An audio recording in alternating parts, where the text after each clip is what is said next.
Hi Luna, I'm almost done with my paper. I think I'm ready to publish. Which journal should I choose? Wow, you're publishing already?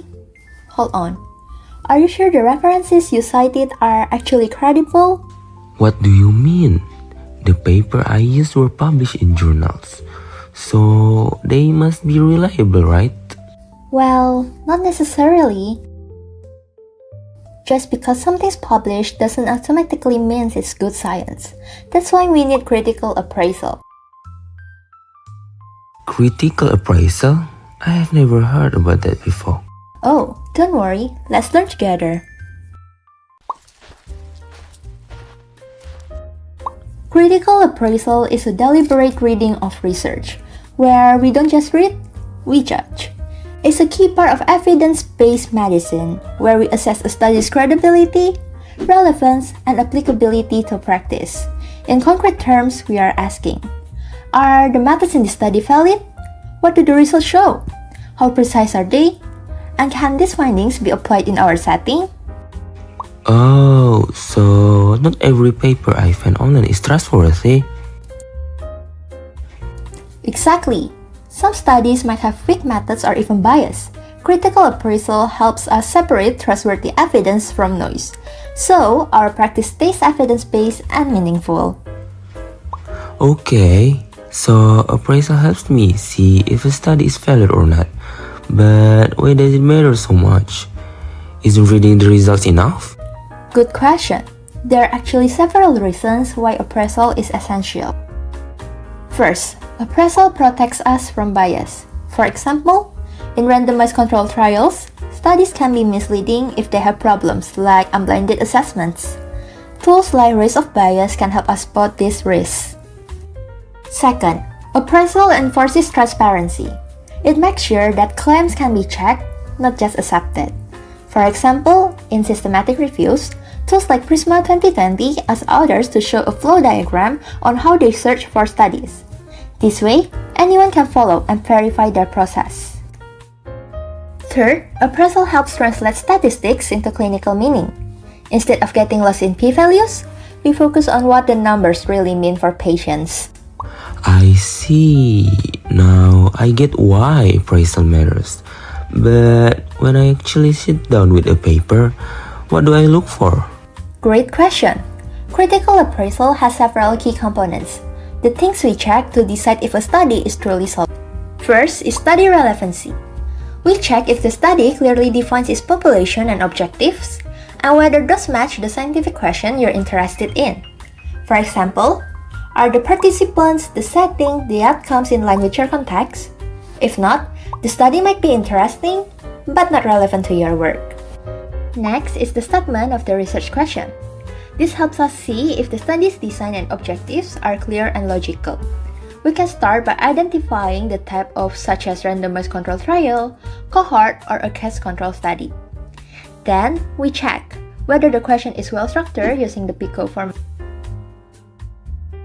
If the PICO is clear, the objectives are easier to understand and the study is much easier to appraise. I see.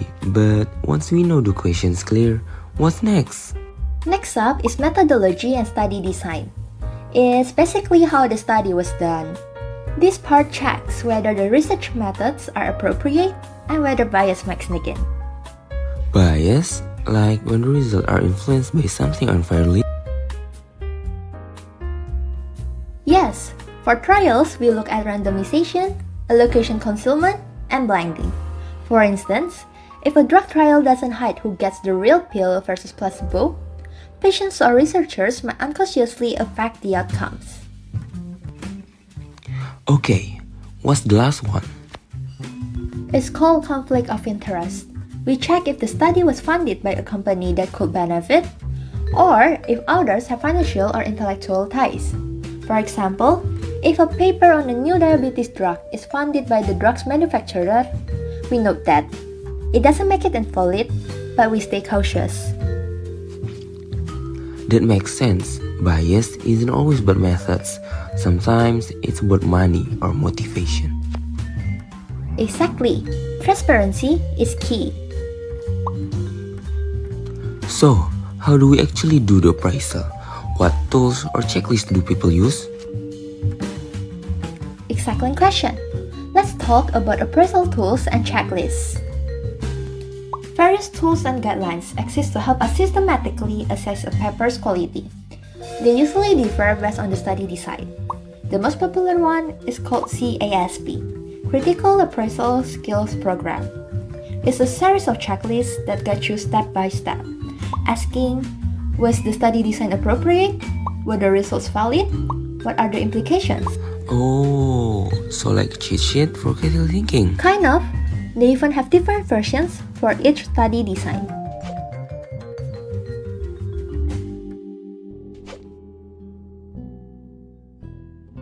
That's neat. So, it's like the basic toolkit everyone should start with?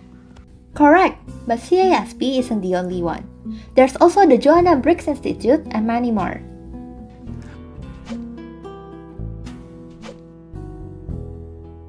Right, so tell me, how do we match the tool with the study design?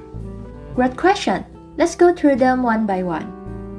Randomized controlled trials or RCTs are the gold standard for interventions. For them, we can use Cochrane's risk of bias 2 or ROB2. For non-randomized studies of interventions, like cohort or case control studies, we use Robbins I. For cohort and case control studies, the Newcastle-Ottawa scale is the go-to. It scores studies based on selection, comparability, and the outcome. Wow, there's like a whole ecosystem of tools. Yep, choosing the right one depends on your study type. Got it. So when I appraise, I'll start by identifying the study design, then pick the right checklist. Perfect! You're getting the hang of this. Wow. I can't believe I'm saying this. But critical appraisal is actually fun. Next, how can we use one of these tools on our paper? Let's start with one of them. It's time to really practice and appraise.